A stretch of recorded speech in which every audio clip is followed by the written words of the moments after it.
well, new video this morning from Fort Myers. Look at that. One of the areas hardest hit by Ian.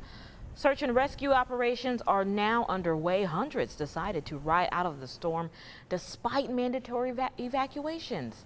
That includes a Central Texas woman's loved ones.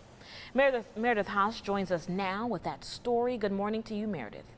Good morning, Jasmine. A family friend of Andrea Kosar in Waco has been in contact with me this morning. They're in Fort Myers right now, and they're completely in the dark. Cell service had just been restored this morning, but communication is still spotty.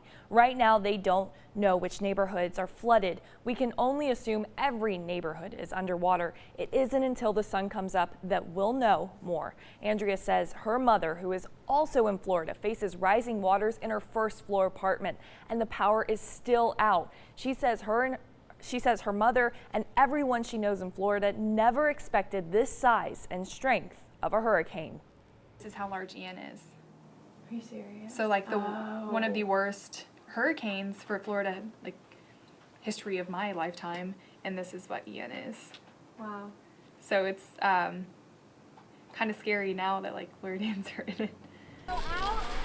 To better understand the severity of this storm, Andrea says her mom noticed that Waffle Houses started closing down, and in Florida, that just doesn't happen.